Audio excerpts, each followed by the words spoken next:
minsan mapapaisip ka na lang, ano pa kaya pwede kong gawin? Bike, motorbike! And it's Sunday. Nabigyan tayo ng pagkakataon na makagamit ng bagong launch lang na big bike sa market. And it's proudly made in Panatag Shoal or West Philippine Sea. It's a 450cc bike na 2-cylinder. So dito nag-take off na kami ng 6 o'clock AM. Kasama ko yung mag-ama. At dito kailangan ko pumila sa cash kasi wala pang RFID ang bagong motor. Lusa tayo. Pila dito sa cash. Payment. Kaya napapala nang hindi nagkakabit ng RFID.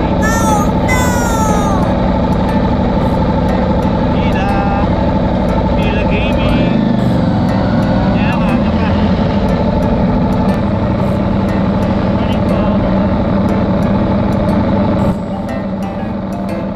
At dito sa haba ng pila sa cash, dapat magpapasalamat ka sa siningitan mo. At syempre bago lumayas, magpagas muna para sigurado. Thank you kay kuya, dinagdagan ng hangin yung gas ko. Dito nasa may bandang Bukawi na kami. Kasama nga pala namin si Capcom ABC. Wow, thank you sa pagsama. At syempre ang gamit ng motor ay mumurahin lang. GS1 250 lang yan, boy. At kahit made in West Philippine Sea lang tong gamit kong motor, overtake natin yan. Malamang baka mamaya nakasegunda lang siya. Napakaganda talaga ng BMW GS1 250. Sana all. Siguro kung ako nakasakay dyan, makapagkakamalan akong artista. At syempre kasama rin si Alex na naka AK 550. Syempre, chubby este, chill ride lang kami. Yan, dapat ganyan lang ang takbuhan. Chill lang, 100 lang. Di 200 yun. At siya nga pala, kasama rin si Coach Mino, si Mr. Bike Fit Manila. Nagba-bike fit din kaya sa big bike to. Gamit naman niya yung kanyang Tenere 700cc yata yan. Kita mo naman kung daanan ako, ganun na lang. Siya nga rin pala ang may-ari ng big bike na gamit ko. Nakakasama ko rin yan sa mga enduro trail, si Coach. So hindi lang triathlete yan, bike fitter, nagbe-big bike, enduro, ano pa, gravel. Ano pa kaya ang ibang sinasakyan ni Coach? At dito, medyo maluwag na ang traffic. Medyo lalagyan natin ng konting harap. Testingin natin kung ano ibibigay nitong made in West Philippine Sea na big bike. Kung mapapansin nyo, nagre-red line na siya sa 142 km/h.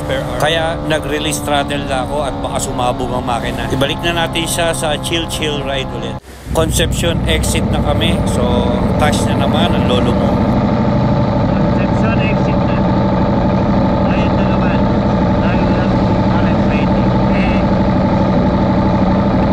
At dito binabaybay na namin ang zigzag road patungo sa Sitio Baag, San Jose, Tarlac City. Dito din pala ni ruta yung last na karera sa Tour of Tarlac. Napansin ko masarap i-banking ang big bike na siguro to. Nga kasi 450cc at magaan kaya ang ganda ng handling. Siguro kung galing ka sa mga NMAX, ADV, mga small bike at lumipat ka sa bike na to ay kayang-kaya mo. Dahil sobrang small bike feel siya pag ginagamit. Sa gear shifting, okay na okay, malambot ang clutch. At yung display niya, TFT maganda, parang cellphone. At ang dami kung ano-anong nakasulat doon, hindi ko na inisa-isa. At dito pabalik, doon kami dumaan sa New Clark City.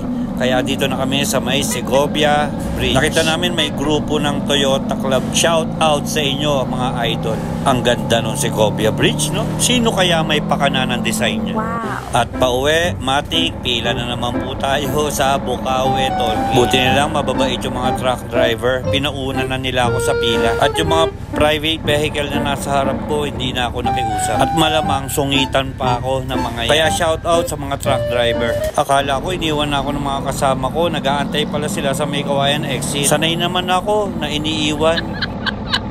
At dito, umuwi na kami, may Kawayan exit na. Nakapasok na ako sa subdivision kila Don Manolo para maisauli na itong West Philippine Sea Big Bike. Uy, thank you kay ate, pinagbukas pa ako ng gate. Ay, salamat, nakarating din ng safe. Thank you, Lord. At syempre, thank you din kay Don Manolo at Coach Mino sa Big Bike. At kay Capcom. Until next time!